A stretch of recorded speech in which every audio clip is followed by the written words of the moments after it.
Good afternoon, and welcome to the Energy Perspectives Group webinar hosted by Talos Energy. This event will be recorded. During the presentation, all participants will be muted. If you have any questions you would like to ask, please type them into the chat feature. We will read and answer questions at the end of the presentation. Thank you so much for joining us today. Now here's Dan Steffens, who will introduce today's speaker. Hi, everybody. Glad to have you on this one. Talos Energy is one of our Sweet 16 growth portfolio companies. As of Friday's close, it's up over 95% year to date. All the companies' portfolio are doing quite well. But I'm really excited about this one because it's $65 oil. I believe this company is trading for about a half of its net asset value. I think when they get to if we get to the year end, we got oil prices we already have today, their net asset value is going to go way up on the reserve report. So also a reminder again, as Sabrina just said, if you do have questions, just click on the chat box and type them in there. And when we get to Q&A, I will discuss them with Tim. Okay, so our speaker today is Tim Duncan. He is the founder, president, and CEO of Talos Energy, which is one of our Sweet 16 growth portfolio companies. The company went public in May of 2018. And their production in the first quarter of this year was 66,100 BOE per day. So they've had a real nice growth since going public. Tim holds a BS in petroleum engineering from Mississippi State University and an MBA from the Bauer Executive Program at the University of Houston. Prior to joining Talos Energy, Tim was the Senior VP of Business Development and a co-founder of Phoenix Exploration Company, where he was responsible for Phoenix's business development, evaluations, and negotiations, including the sale of the company to a group of buyers led by Apache. Prior to Phoenix, he was manager of reservoir engineering and evaluation for Talos Energy, our exploration company. He also worked in various reservoir engineering and portfolio evaluation functions for Amerada Hess Corp, which was my former employee. He was there in the last few years that I worked for Hess. Zilka Energy Company, and Pennzoil. Tim is currently chairman of the National Ocean Industries Association. So with that, I will turn it over to Tim. All right, Dan. Hey, thanks for having me back. It's always good to be with a former Hess alum. It was good to catch up on some stories before the call. I remember, I can't remember when I spoke with the team at your luncheon. It may have been 2019. And if, you may recall, Dan, someone on the phone, we were actually the top performing stock in the entire oil and gas industry in 2019. Very proud of that. At least you could say you did it for kind of 1 year. And then and this will lead into the story here, as we were closing out that year, keeping in mind, we went public in 2018 as a private company, Talos Energy, reverse merging with a public company called Stone Energy coming out of bankruptcy. That created about a 47,000 barrel equivalent a day public company kind of in the second quarter of 2018. Then we went through 19 and we're hitting our stride. And again, one of the top performing stocks in the sector. And at the end of 19, we did a transformative transaction that added another 17 or so thousand barrels equivalent a day and about 500,000 acres of primary term acreage. And we're going to talk about our acreage position in a minute. So as we were going into February of 2020, we were really hitting our stride. I mean, just loved everything that was going on with the company, what we were doing. And then we had the pandemic, and then we had, obviously, keep in mind, a lot of our acreage is on federal lands, and we had a little bit of a regulatory challenge and some of the overhang of the election. So all that caused the stock, obviously, to go down, but we're on our way back. And so it's great to talk about the story. It's great to talk to this group, and let's just jump right into the presentation. I'm going to do this for about 30 minutes. I would encourage questions. I enjoy questions, but let's get into the slides. So I think Jordan's with me. He's going to flip to the first one. So on this first one on page 4, the thing that makes it work for us offshore, and I'm going to talk about this with respect to exploration, is you've got an enormous geological column that covers it's of conventional rock, so really good rock properties. This isn't an onshore story. We're not going to talk about fracking and unconventionals. It covers a large space, a large geographical area in the Gulf of Mexico. Still the second, highest producing oil basin in the country, and it's strategically important to the country as well. Now, what you see in front of you is a lot of stuff here. On the upper left, you'll see light blue is our seismic. It's important you have a lot of seismic. Our seismic covers the vast majority of the Gulf of Mexico. It covers all the major geological plays that are interesting to us. We think it's also important you have infrastructure. And look, we don't put any of that infrastructure in place. We haven't done that in years. We're picking up as a second owner, sometimes a third owner of infrastructure that was put in place typically by the majors, the BPs or Shells. And our goal is to buy this infrastructure at a low transaction cost and then use the seismic. And a lot of times we're going to re-image and reprocess the seismic to look for redevelopment opportunities on the stuff we just bought, again, hopefully at a low entry price, or use it in exploration surrounding this infrastructure, which typically has a lot of free capacity for us to use, and it helps the economics of what we're trying to do. That's the model. I'm going to talk about that model as we go.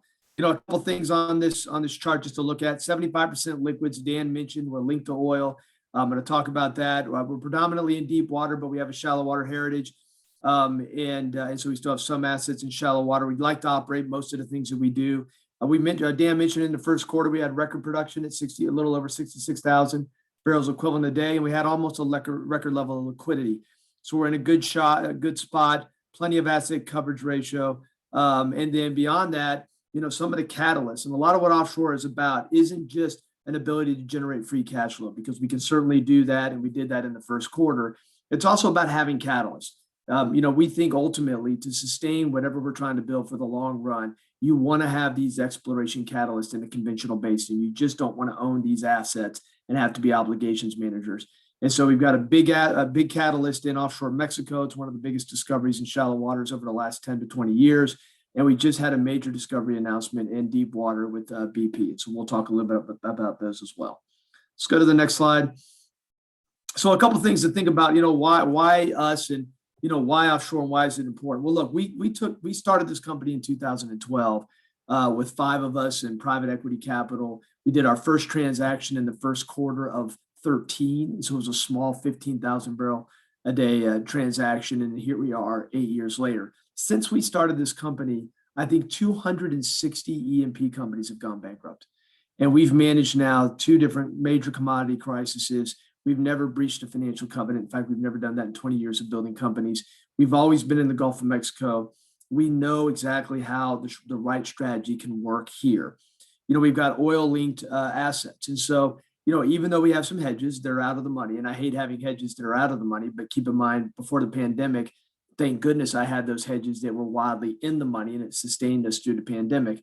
But our unhedged EBITDA in the first quarter was $185 million. Now, ultimately, after the hedges, it was about $135 million. And those hedges will roll off. But the point is, our unhedged margin in the first quarter was almost 70%. And so we've got a good business that's linked to oil that even at a lower price, again, in the first quarter, pre-hedges were generating 70% margin. So you can think about, if you feel fairly bullish about oil, and that's a call each of us can make, and we can certainly talk about the fundamentals, then you feel good about what we've created in terms of our lifting cost structure. We've got a good credit profile. I think our leverage stat was 1.3, 1.4 before the pandemic. Now it's creeped up because of some tough quarters and a tough commodity market to about 2.5 times on a net debt per EBITDA basis. You know, but even 2.5 is one of the better profiles in the Gulf, and you can expect that to come down closer to 1.5 in the next 12 and 18 months. We've got a good diversified set of assets. We think we're a natural consolidator in the Gulf of Mexico, and we're even looking outside the Gulf of Mexico. And I think, you know, the Gulf has ESG advantages. We'll talk a little bit about those. I think you're going to see a lot about carbon capture. You know, we've got seismic data. We understand the geology around the Gulf Coast. There's a lot of emitters around the Gulf Coast. That might be an area where you can see us diversify. So a lot of reasons, I think, just to think about the Talos story. This is just a quick snapshot of kind of where we've been. Again, we've been public since 2018. We had about 150 million barrels equivalent of proved reserves at the time. The SEC number in 2020, which was at a very low price, is 163. But when I normalize that at $55 oils, our reserves at the beginning of 2020, kind of at a similar price to 2019, is 185 million barrels equivalent, again, proved. If I took that up to $65, that number continues to increase. So you can see the reserves on a normalized basis have increased year over year. Production has increased year over year. Keep in mind, 2020, 55,000 barrels equivalent a day, if you look at that middle set of graphs, isn't perfect. It was a very busy hurricane season last year. I think we had 32 days of kind of shut-in time across the Gulf because of hurricanes. So that normalized number probably would have been around 62, 63, and then we're guiding this year that to go up somewhere in the midpoint of the guidance of around 65, so 63 to 67. But that's happening while the capital program on the far right is going down. Now, I would love to see that kind of go up a little bit, but we're reinvesting at around 70% of our available EBITDA. We think it's important to do that this year. It allows production to grow just a little bit, but it also allows us to generate a significant amount of free cash flow. So, we had about $30 million of free cash flow generated in the first quarter. If you kind of annualize that for the year, you can imagine what that looks like against a market cap of around 1.2, 1.3 billion. So, we want to show that we can generate free cash flow. Keep in mind, offshore, that can be a little bit lumpy. There's some quarters where we're ripping it, and then there's some quarters where we might have a couple deep water rigs working for us, and maybe it goes under just for a couple quarters. But on a year-by-year basis, we want to kind of consistently show that we can generate free cash flow, and we've certainly done that in the past, and we want to do that going forward. And again, the reinvestment rate that we're thinking about is around 70%. It could creep up to 75%.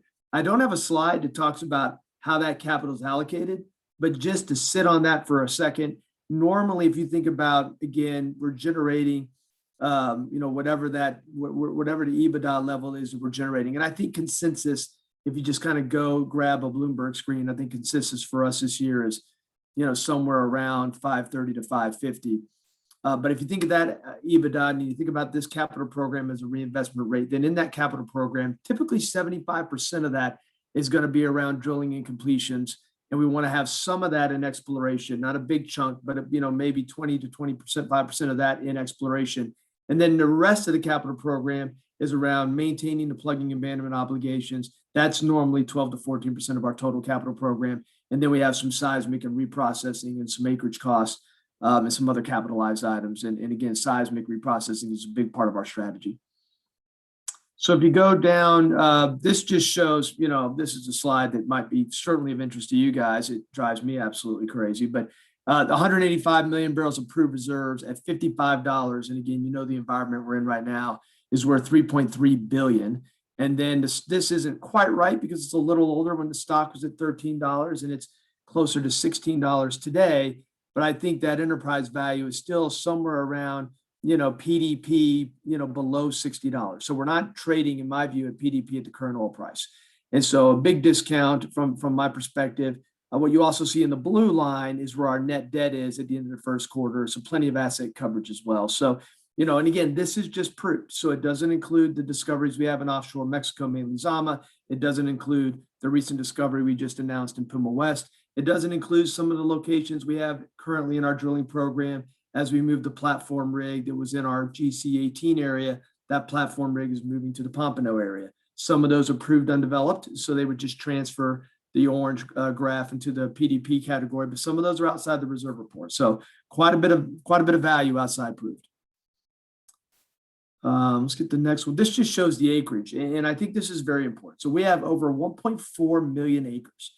And so a nice mix between primary term, which is 55%, which does have some term and some roll off, although we've got plenty of time on our acreage set, 45% that's held by production. It's one of the biggest acreage sets of an independent in the Gulf of Mexico. Chevron might have a little more acreage, BP and Shell, but after that, we probably have one of the biggest acreage positions. And so, we've talked a lot. Let's roll into the next slide. We talk a lot about, well, what about the government and what about leasing and what about, permitting, and we have to deal with that. We think that's one of the weights on the stock, and we're going to continue to advocate and try to make sure our investors understand why we can manage our assets through this time period, and frankly, why I think it's a buying opportunity for us. But from a permitting perspective, there's no issues there. There was we've gotten all of our permits. There was a small delegation of authority memo that came out and it kind of spooked the market, but nothing came out of that. It was 60 days that came and went. All of our permits are prescriptive. They all happen at a regional office or a district office along the coast, and it hasn't really stopped us from doing any of our operations. And so, nor would it. I mean, think about the lease agreement we have with the federal government. Those what we do, there's so much precedent involved in those actions that I think it would just create a mess, and I do think the federal government knows that. So we haven't had any issues with permitting running the business. Now, where there has been some news is on lease sales, and so just to understand how the Gulf of Mexico works, twice a year any open lease, so any lease that's not leased up, is open for bidding. And they're sealed envelope bids, and then they're opened up. And if you're the high bidder, you can prevail. And they did a moratorium. The Biden administration has enacted a moratorium on lease sales. Now, typically only 2% of our budget is used on lease sales because we pick up so many of these leases through our M&A processes. And keep in mind, when we're picking up primary term leases, exploration leases in our M&A transactions, we're doing that for free. We make the transaction work on the production and reserves, and then we try to negotiate as much extra stuff as we can. And that's how we picked up so much of our primary term acreage. So we have plenty to say grace over, plenty to work with. And not only do we have, because we have so much seismic, can we work with our own primary term acreage? We can work with all the primary term acreage across the Gulf of Mexico. There's a lot of drilling JVs. So there's plenty of ways for us to develop inventory over the next 4, 5, and 6 years. And we're working on that every day. We think lease sales will return. It doesn't look like they'll return this year. So we're hoping to return in 2022, but it doesn't really affect our near and midterm plans. And in fact, again, I think it's a buying opportunity for us to look at companies that may, particularly smaller companies or any place there's stress, we want to kind of be involved from an M&A perspective. We get all the time on, because this is federally controlled, there's a question of, well, is it an important asset? And I think it's a very important asset. I think it's got all sorts of ESG qualities. You can imagine from an oil producing basin. Again, this isn't like the Marcellus, which is dry gas. This is oil. So you've got a lot that you have to handle. But everything we do in a subsea environment, it's emissions free. Then eventually it makes it to a platform. But we do a great job, I think, managing emissions offshore. All this oil is waterborne. It's by our own refineries. I don't think we want to go get oil from another economy that's less regulated or another jurisdiction that isn't focused on emissions reduction. So I think the right place to produce oil for this country is right here in our own backyard. This isn't an onshore play. We're not drilling in areas that people are worried about. This is really remote. Again, I've talked about national security issues. We generate revenue for the Water and Conservation Fund, which goes straight to funding our national parks, and we support a lot of jobs. So, we, as Dan mentioned, I'm the chairman of the offshore lobby. I'm constantly advocating on the basis behalf. I just think there's an enormous amount of quality. And then what we're going to see, I think, as we go forward, is there's a lot of industrial emitters along the Gulf Coast, in part because people don't want to build new industrial facilities in their own backyards. And there's a lot of attention on capturing the carbon around those plants, compressing it and injecting it into the ground on the Gulf Coast, where we have good reservoirs that can kind of receive that compressed CO2. So I think you're going to see a lot of opportunity in the CCS space. That could be an area where we can play ball. That could be an area where we can continue to diversify and be even more attractive from an ESG perspective. This is just a quick little slide, just on ESG. Look, we're very proud of our culture. We're one of the few companies in the last 8 years that has been on the top workplace every single year in the oil and gas sectors. You can imagine when you tie to a commodity, it's hard to kind of keep that enthusiasm and keep that culture in place. We've been able to do that. We have a 10-person board. It's 30% female. We've reduced our emissions. We have a 2018 baseline on our emissions. We've reduced them over 20% in the last several years on our goal to reducing them 30% by 2025. And here's a really interesting stat. We typically handle across our facilities offshore around 25 million barrels a year. And for the last 2 years, we've spilled less than 1 barrel each year out of 25 million. And so our guys just do a fantastic job and are constantly focused on spills and emissions reductions. And we've got kind of a bottoms up ESG group that's employee led, and we're proud of everything they're doing right now. So quickly on Catalyst and kind of how all this comes together. So this is the part that excites me. I'm sorry, I'm in a location where the air just cut on. Hopefully you're not hearing that in the background. So here's why the Gulf of Mexico, I think, works and continues to work. Again, I talked about it earlier. A huge geological column of good conventional rock. So instead of thinking nanodarcies, think hundreds of millidarcies. And so we've got a huge geological column spread across an enormous area. To make that work, you need a lot of seismic and you need a lot of experience. But we also have premium pricing because we're by all these refineries. We've got a lot of infrastructure. So the way this repeats itself, you start with a huge geological column. You have constant advancing in seismic technology and computing speed. So think about Moore's law, that computing speed doubles every couple of years. What's that let us do? It lets us be able to image salt bodies that are 20,000 feet below the mudline, below the Earth's surface. And the more we can understand where those salt bodies are, which look different than sediments, then we can figure out where the sediments are. And that allows us to continue to come up with exploration ideas. But the other thing that helps is there's so much infrastructure in the Gulf of Mexico. And a lot of this infrastructure was put in place in the 80s and the 90s and the early 2000s. And that lets us not have to feel like we need to elephant hunt. So we can now look for smaller, more predictable, more repeatable targets. And once we have a discovery, run that new oil through one of these platforms that was put in place by a major, hopefully then acquired by us. And so if you can think about us acquiring something at a fixed cost and pulling all this new production in, it's a high margin barrel that ultimately lowers our overall cost structure. And we can just kind of repeat that. And so how this typically works for us, I'm going to go through in the next couple slides. So let's hit the next one. So when we do a transaction, particularly if we're buying from a major, we're buying that blue curve you see on the screen, that production curve. And we're trying to negotiate that transaction around that blue curve. So imagine a major feels like, I think this field has 4 or 5 years left. And then we're going to have to worry about the plugging obligation. Then we're going to go try to buy that blue curve, that 4 or 5 years. We're going to go buy that at a fraction of whatever that time frame. So if it's 4 years, I'm trying to buy it at 2 years or less of cash flow.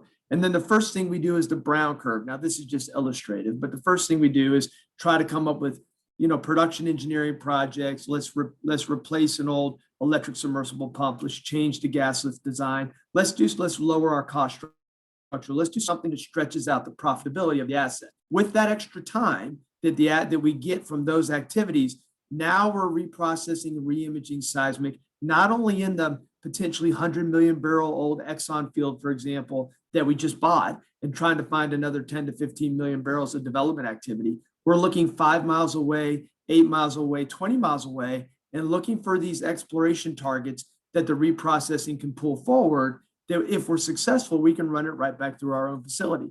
That's, to me, the model that works today. It's doing M&A as a means to an end to doing better capital allocation and doing better exploration. That's the model that we think works. If you do just exploration, you could have a nice discovery. You have to wait 5 years to come online, and you could be in a different commodity environment. If you do just M&A, then that's great. You can buy assets cheap, but if you're not exploring, then you're ultimately an obligations manager, and that's where we've seen companies fail. We're trying to pull all that together in one strategy, and then we do that in localized areas. So I think we have an example of that real quick.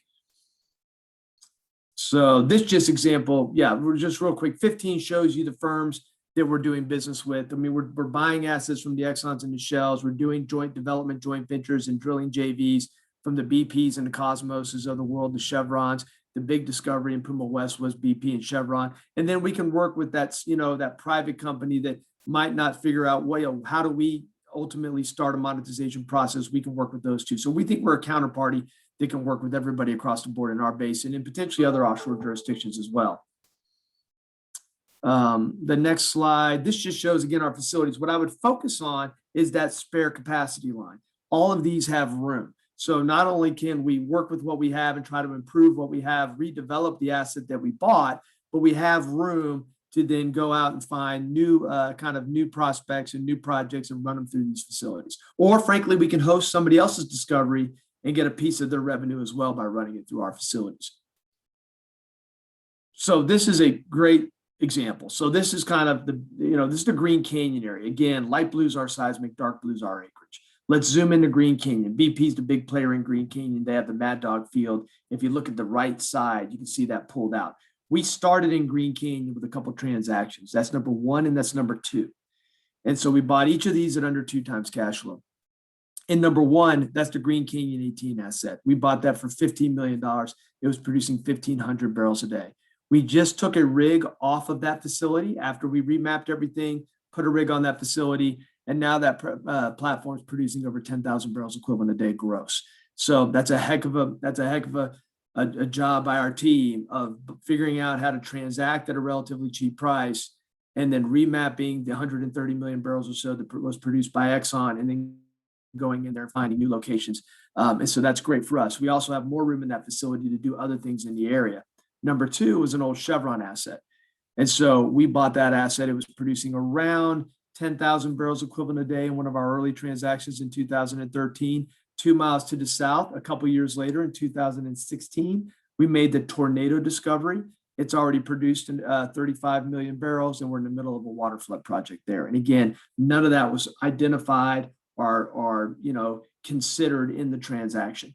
But even more interesting than all that, which I actually think is enough to be interesting, if you go all the way down to the south, where you see the Puma West area, that's acreage that we picked up in another transaction. That was actually the Stone transaction. And that's an area where the salt is very complicated, but it's around one of BP's biggest assets called the Mad Dog asset.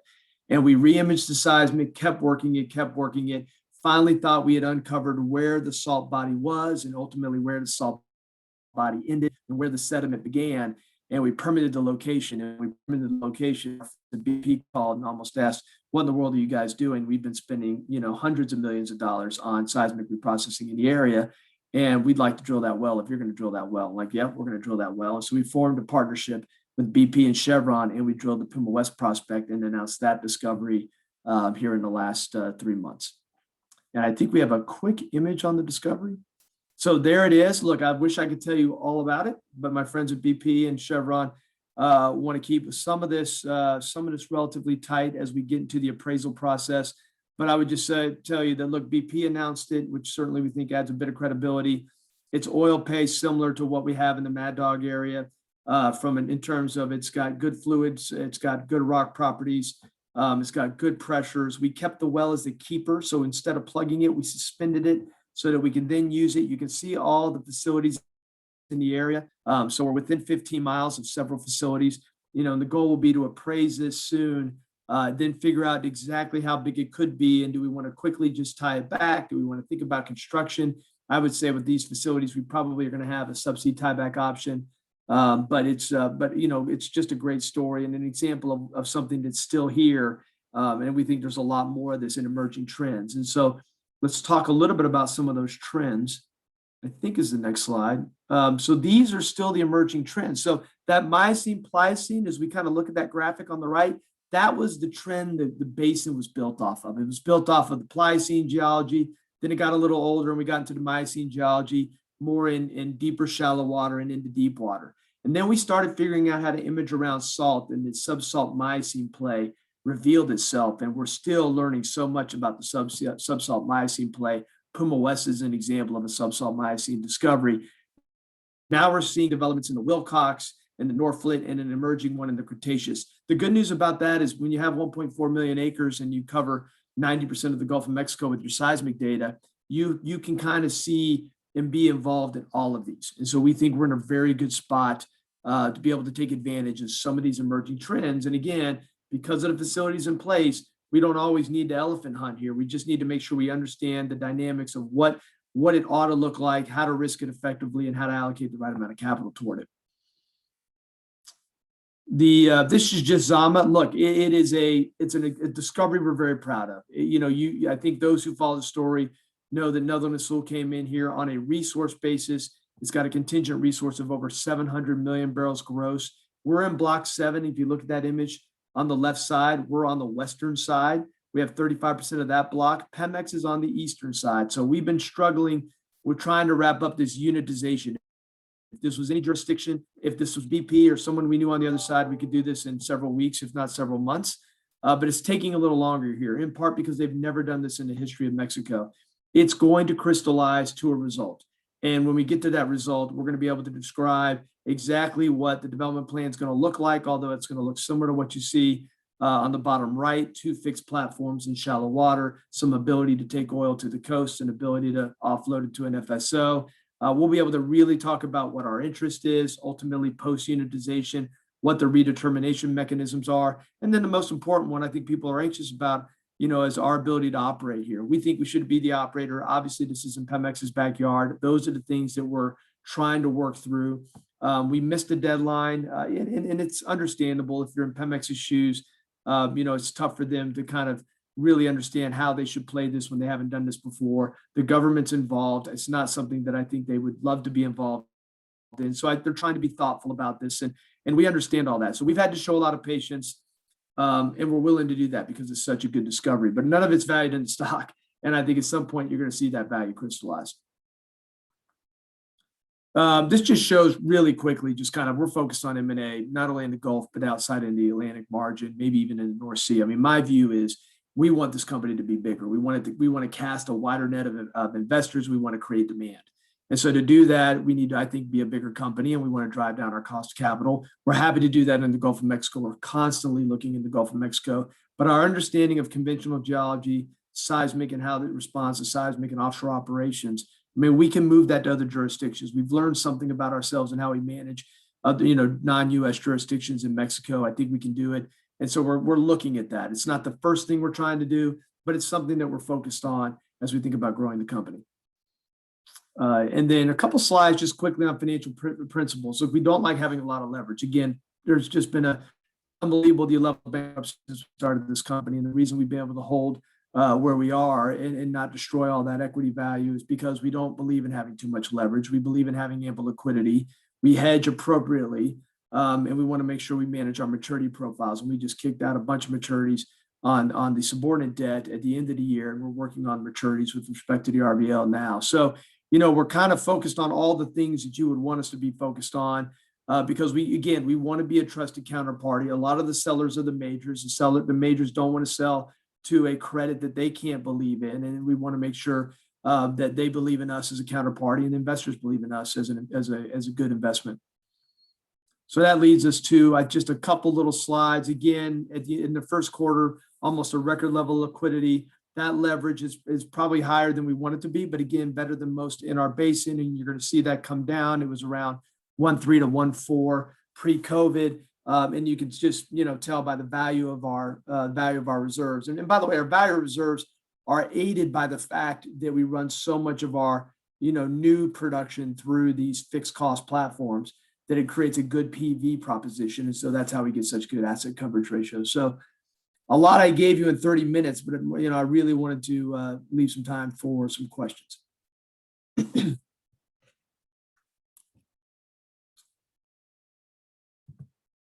Okay, I clicked on the wrong thing there. I thought I lost you.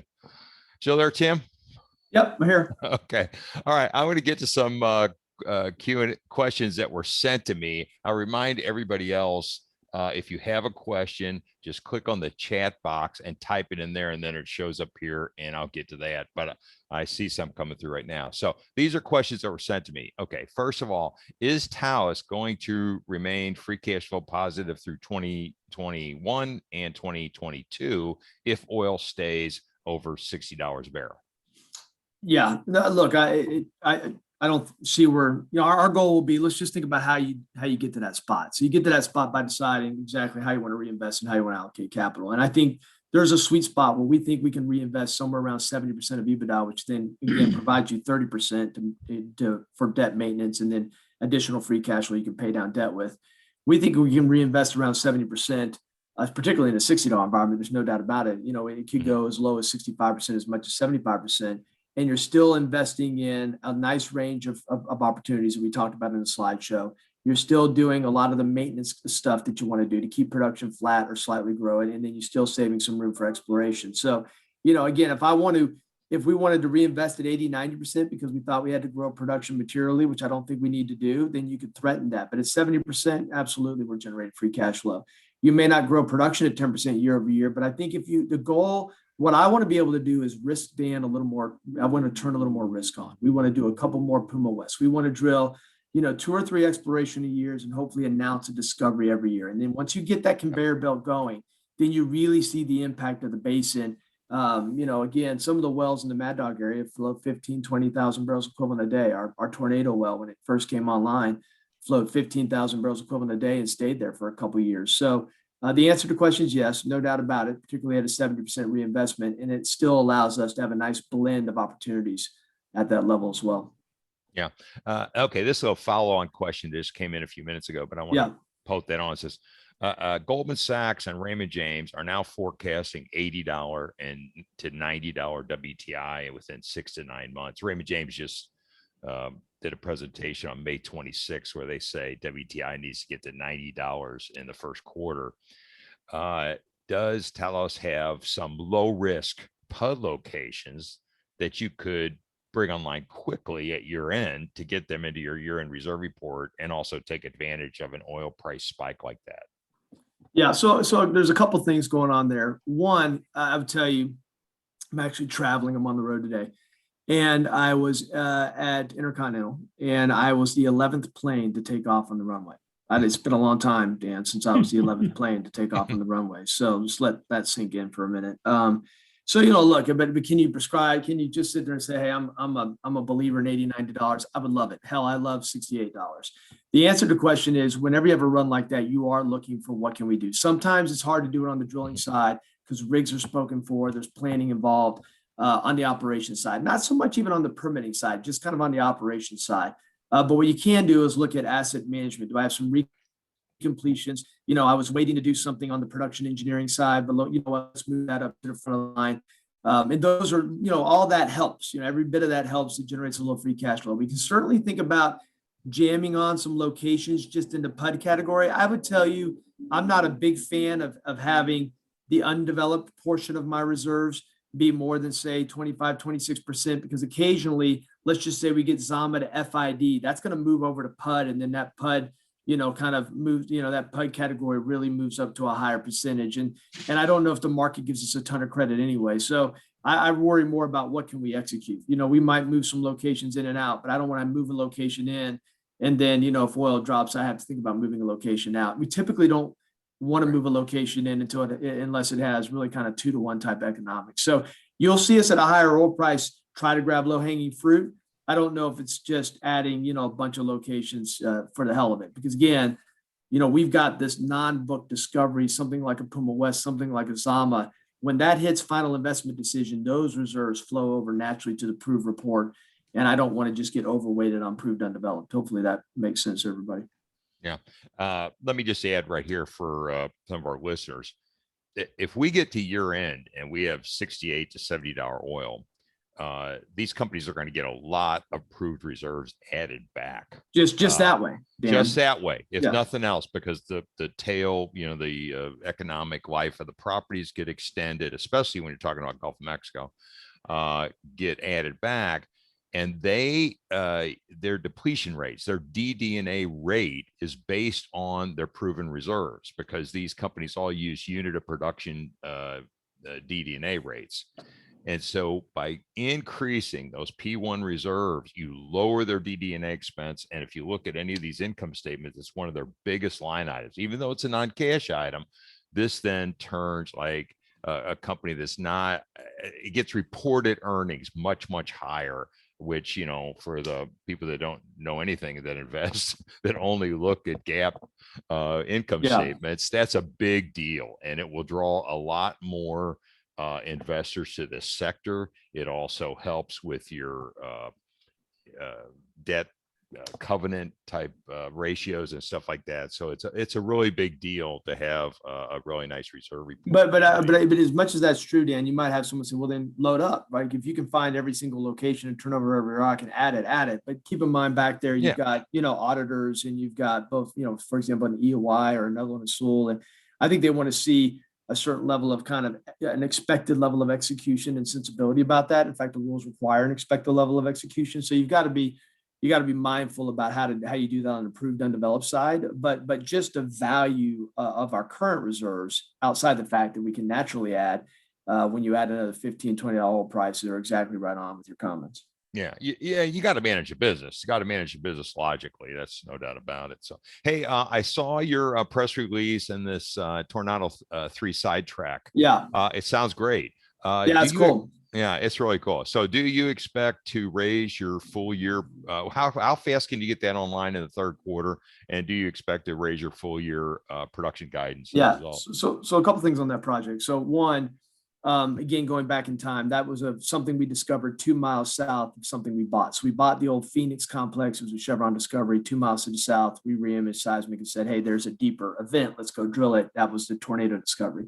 Mm-hmm. It produced the first 35 million barrels. And we said, you know what? Pressure's down in the main producing reservoir, but I think we can actually go, grab water from a higher pressure aquifer in the same well in a subsea environment and let that naturally go down instead of up. So it flows down into the producing sand, provides, energy, and then we catch that production on the other side, 4,000 feet away. It's the only one of its kind on the planet. And that's what kind of makes it cool for our engineers. And so we're very proud of them. And so what we were doing here is we were taking another well in the field and saying, let's just sidetrack that and put it into that reservoir now that we figured this out. And the good news is you have all the infrastructure in place. And so, yeah, no, I mean, we drilled through that. Our teams modeled the right pressures. We understand what's going on. And now we're going to try to turn that around and get production, probably fairly early in the third quarter, certainly with some impact to the third quarter. Now, so the answer to that question is yes. And want to give a little background on the project. Now, the question of should you, update your guidance? I got to tell you, it's just, we got bit a little last year in hurricane season. Right. And that's the one thing that kind of keeps me from saying, you know what, I just don't know what kind of July through October is going to bring, and I'd hate to do it and then reverse it. So, I think we'll get through the second quarter, see where we are, get this well online, maybe think about where we are towards the end of the third quarter. But I have a hesitancy to move off of where we are, even though this one looks like it's ahead of schedule, because we're walking into a season that's fairly unpredictable. Yeah. And I know you have some hurricane risk factored into your production. We do have some, but you just don't know. And keep in mind, our colleagues, they're in unconventional plays. It's easy to add a rig. It's easy to kind of add some locations. They're asked to keep their production flat. So they can do a pretty predictable job of hitting their guidance, and that's great for them. I certainly don't. None of that bothers me. Offshore, we've got a lot more moving pieces, and so it's a little tougher sometimes, and we don't want to overly sandbag. At the same time, when you have one that looks like you might get ahead of schedule, do you really want to do that when kind of you're facing hurricane season? So, we're right now, it is where it is, and something we'll visit, maybe after the second quarter. Yeah. Hey, on the Zama project, it's in relatively shallow water, I understand. Yeah. Once you get all these agreements lined out, how long is that going to take to get on development? Yeah, well, look, I mean, even though first of all, it's in shallow water. What makes that so interesting is once we put these big constructed facilities in place, you can put a platform rig on top of it, and you can just drill and complete, and you can do that in the first year, and you can do that in the 20th year. And so, you really get to kind of maximize the value of the asset because it's in shallow water, because you can put fixed structures. But these are going to be big fixed structures. And so the good news, even though it's taken a while to kind of push through the unitization, it hasn't stopped us doing all the engineering. So our engineers have designed and rechecked and over-designed. We've used a lot of outside parties. And so we have like 1,000 pages of drawings. This thing's ready to go. We just got to kind of get the unitization done. Then that new partnership, what you're doing in the unitization is you're creating a new partnership. So instead of having 3 companies, it'll have 4 companies. Then that new partnership submits jointly this plan to the regulators, who then approve it, and then we start construction. So there's still a little process that needs to happen. Once you start construction, you could have first oil inside 3 years, which is, again, although not 18 months, again, we're building huge facilities and, 550 feet of water. So you remember, Dan, the old Baldpate project, that was a little deeper water, but none of that was going to happen in 2 years time, but to do it all in 3 years time is pretty darn good. So, and then you've got cash flow coming at you for decades. It's really a neat project, and one of the more unique ones of its kind in the world at that water depth. Yeah. And I'll tell our listeners, I don't think there's a penny in your stock for that. There's no. Well, look, I mean, I don't know if I should or shouldn't opine, but all I know is there's a graph and one of the reasons I think the first quarter earnings call, where we were kind of rolling through year end, we went ahead and marked our SEC reserves at the SEC price, which is $39. And then we ran a sensitivity analysis on what the reserves would be at 50 and 55. I don't think we went higher than 60. But you can go look at that earnings release and see that sensitivity. And obviously we showed 55 in the presentation. And so, you can make your own judgment on whether Zama's in the stock or not, but I would tend to agree with you. Yeah, I can tell you it's not. Yes. Anyway, here's some questions in the chat box here. So yeah, let's look at a couple. Do you have your debt maturity schedule? So it's not hard to figure out. It's a very simple balance sheet. We've got some RBL debt, and then we have we have some subordinate debt. All the subordinate debt was refinanced in the fourth quarter with a little tack on in the first quarter. So all those maturities are at 2026. It's a little higher cost of capital than we like. It's one frustrating thing about the Gulf of Mexico is we tend to have, kind of a higher coupon compared to our onshore guys. And I think it's just going to require us to get bigger and bigger to kind of beat that down. When you refinance it, you're just looking at the yield on the screen, and we wanted to refinance it when the market warmed up in the fourth quarter and the first quarter. So we did that. So again, subordinate debt's all 2026. The RBL, the senior secured debt, that's got a 2022 maturity. And it's something that we're working on now to extend that maturity. So that's kind of in process.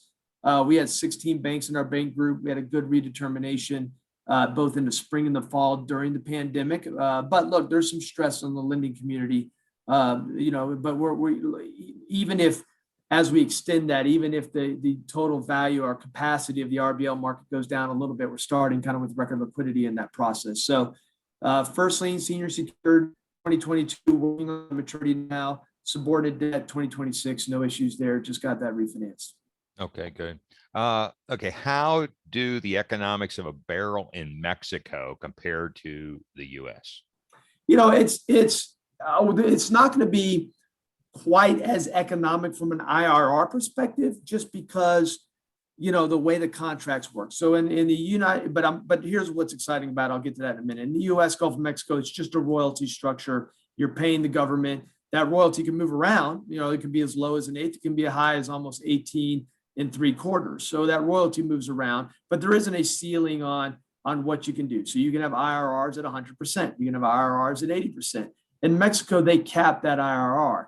But what we're doing in Mexico is we truly found, if you will, the elephant. We found 700+ million barrels divided up amongst the parties, but on a gross basis. So you can generate 25 to 30% IRRs on a project that's a 20-year project. And so you think about, you got to think about those IRRs and the scale and the timing of the project. I might have a 4 or 5 year project with an 80% IRR in the US Gulf of Mexico. But if you can have a 20-year project with a 28% IRR and an enormous discovery in offshore Mexico, that's not too bad.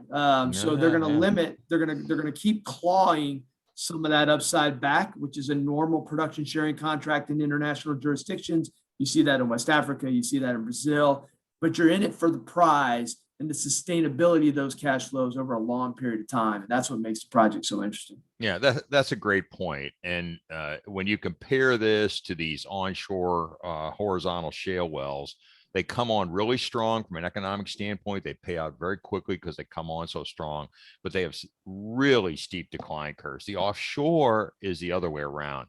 They come on more slowly because they take more, capital and planning and engineering to get online, but then they may go for 10 or 15, 20 years of strong returns. And if at the same time you got commodity prices going up or whatever, you got long-term assets, and it's not the treadmill. You get something like the Zama or this Puma West thing online. There's a base of production that's going to carry the company for a hell of a long time. Well, and then that's the way you can think about offshore is you can divide a well life into thirds, kind of in the first third is where you get the benefits of that conventional rock. It just comes at you flush. You can choke control it, and you can produce it relatively flat or with just some small kind of linear, less than 10% decline. That's the first third. The second third is exponential. So it does decline probably 25%. When you do M&A, you're buying that second third, which is why you want to do exploration. So you can add some of that first third with new wells.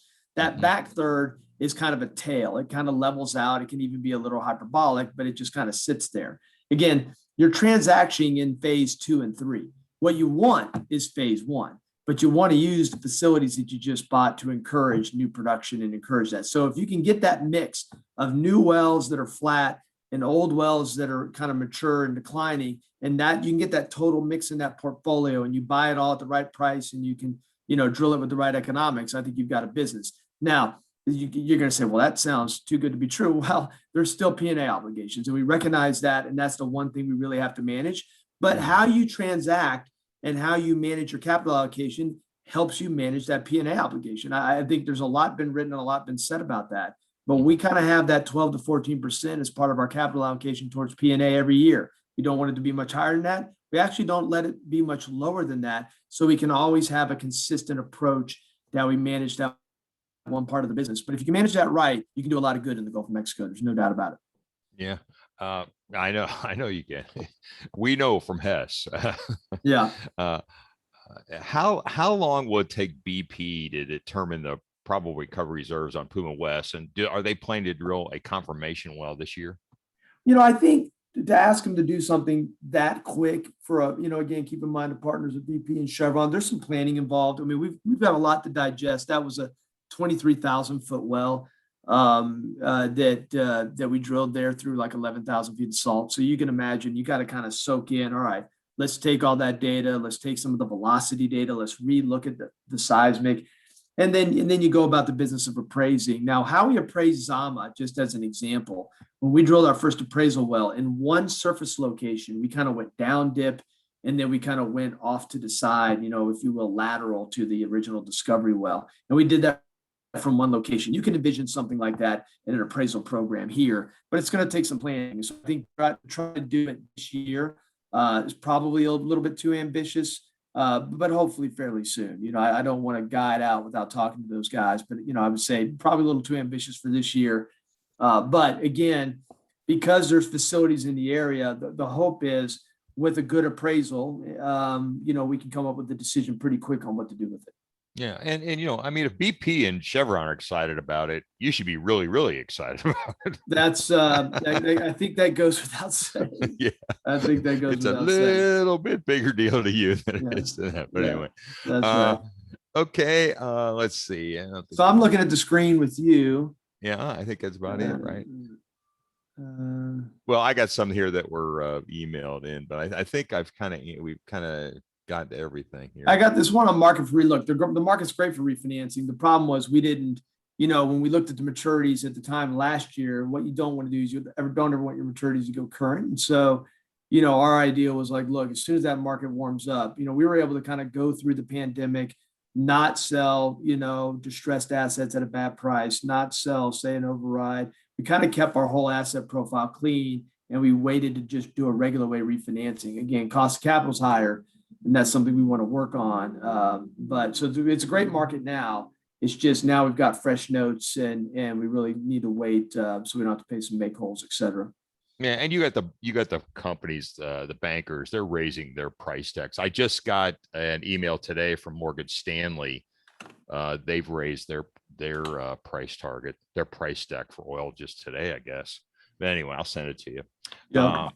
Okay, I think that's it, man. Thanks a lot. I just want to tell all of our members, Tim's got a great team. They know what they're doing. They're in good shape. And with 14 million acres, they got a lot to work with already. A lot 1.4. 1.4. I'm sorry. Yeah, I'm 1.4 million acres. With all that acreage, all that seismic, they got a lot to work with. And they've got looks like two really world-class type discoveries in Zama and Puma West. Already sitting out there in the inventory. So a lot of stuff to do. So hopefully we will start having luncheons again in Houston this fall. Maybe we get them back after that, after the hurricane season, and we can go from there. Thanks a lot. We've recorded this. We will be sending out a link to the webinar recording to all of our members here late today or early in the morning. And it should draw some nice attention to the stock. Anyway, thanks a lot, Tim. All right, Dan. Hey, always good to talk to you, buddy. All right. Thanks a lot. See you guys. Bye-bye. Thanks. Bye.